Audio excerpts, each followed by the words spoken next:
Good evening बच्चों। इसके पहले वीडियो में मैंने आप लोगों को रसायन विज्ञान कक्षा 12वीं का विषय वस्तु सिलेबस के बारे में डिस्कस किया था। अब हम लोग अपने पढ़ाई को शुरू करते हैं और ये आज हम लोग इस वीडियो में अपने पहले अध्याय के एक महत्वपूर्ण टॉपिक के बारे में अध्ययन करेंगे। तो पहला अध्याय है हम लोगों का ठोस अवस्था। ठोस अवस्था में सबसे पहले हम लोग बात करेंगे पदार्थ के बारे में।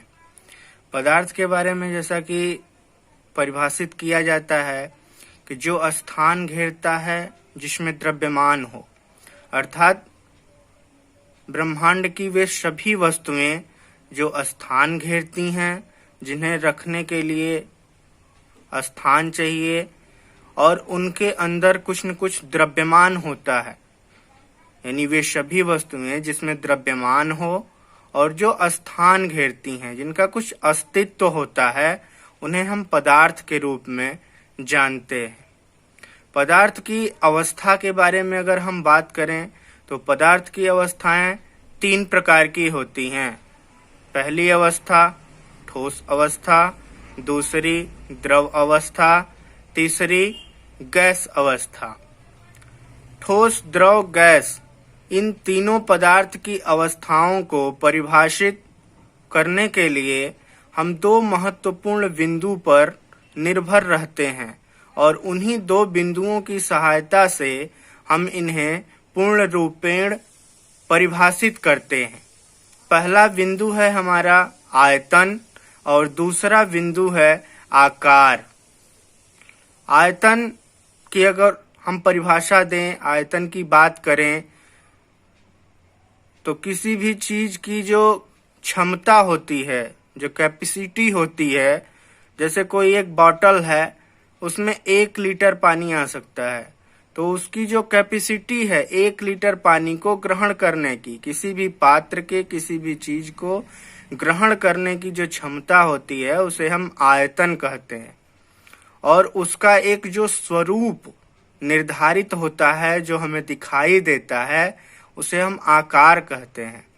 तो हम आयतन और आकार, इन 2 बिंदुओं के आधार पर पदार्थ की 3 अवस्थाओं को परिभाषित करते हैं, जिसमें पहली अवस्था है ठोस, दूसरी द्रव और तीसरी गैस। ठोस अवस्था की बात करें हम तो आयतन और आकार इस अवस्था के दोनों निश्चित होते हैं। ठोस अवस्था के आयतन भी निश्चित होते हैं, ठोस अवस्था के आकार भी निश्चित होते हैं। ठोस अवस्था के उदाहरण की हम बात करें तो हमारे आसपास की विद्यमान वे सभी वस्तुएं जिनका हम अपने दैनिक जीवन में उपयोग भी करते हैं, हमारे शिक्षण कार्य की ही सामग्री हो गई, मोबाइल फोन हो गया, पुस्तक हो गया, कॉपी हो गई, पेन हो गया, पेंसिल हो गया, इत्यादि सभी ठोस वस्तुएं। दूसरी अवस्था द्रव अवस्था होती है। द्रव अवस्था की आयतन तो निश्चित होती है, लेकिन इसका आकार निश्चित नहीं होता। द्रव अवस्था में जब किसी भी वस्तु को किसी पात्र में रखा जाता है तो वह उसी के आकार का हो जाता है। जैसे अगर गिलास में पानी को भरा जाए तो गिलास की जो क्षमता होगी, गिलास का आयतन तो निश्चित होगा कि 1 गिलास में इतना लीटर, इतना मिलीलीटर पानी आएगा, इतना कोई द्रव आएगा, लेकिन उस द्रव का आकार क्या होता है? अगर गिलास में रखा जाता है तो गिलास के आकार का होता है, जग में रखा जाता है तो जग के आकार का हो जाता है, बॉटल में रखा जाता है तो बॉटल के आकार का हो जाता है। जैसे दूध, पानी, जूस इत्यादि ये द्रव की उदाहरण है। तीसरी अवस्था की हम बात करें गैस अवस्था। गैस अवस्था में आयतन और आकार दोनों अनिश्चित होते हैं। दोनों अनिश्चित होते हैं, इनका ना आयतन निश्चित होता है और ना ही आकार निश्चित होता है। दूसरी एक महत्वपूर्ण बिंदु की हम बात करें ताप और दाब, तो जो ठोस अवस्था होती है, ठोस अवस्था पर ताप का प्रभाव पड़ता है, लेकिन द्रव और जो गैस अवस्था होती है इस पर ताप का कोई प्रभाव नहीं पड़ता, बल्कि ताप देने से उनके गुणों में ही सहायता उत्पन्न होती है। द्रव जो पूर्ण रूपेण नहीं होते वो भी द्रव और गैस में बदल जाते हैं। द्रव और गैस पर दाब का प्रभाव अधिक होता है और ठोस पर ताप का प्रभाव। ठोस अवस्था के जानकारी के लिए हम दो और महत्वपूर्ण बिंदु के बारे में अगर बात करें तो एक बिंदु होता है अंतरा आणविक बल और दूसरा होता है अंतरा आणविक दूरी। अंतरा आणविक बल और दूरी, इन दोनों के बीच व्युत्क्रमानुपाती संबंध होता है।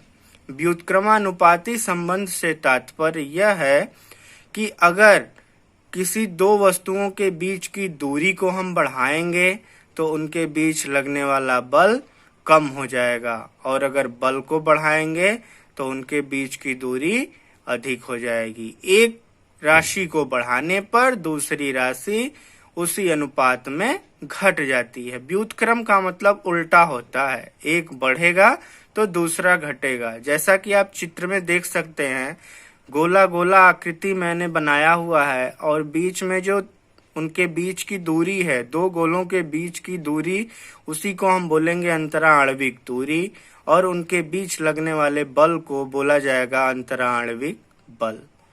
तो ये जो ठोस अवस्था है, इनके कुछ सामान्य लक्षण होते हैं, अभिलक्षण होते हैं।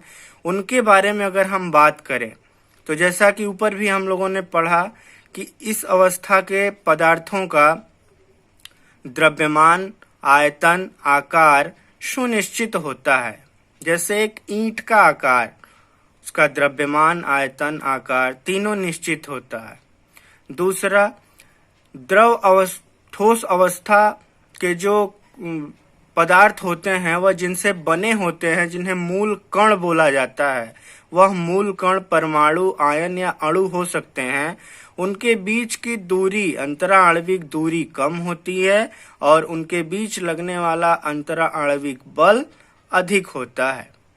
यह असंपीड्य और कठोर होते हैं। असंपीड्य का तात्पर्य इन पे दाब का कोई प्रभाव नहीं पड़ता, और इनकी कठोरता अणुओं के बीच की दूरी कम होने के कारण अधिक होती है।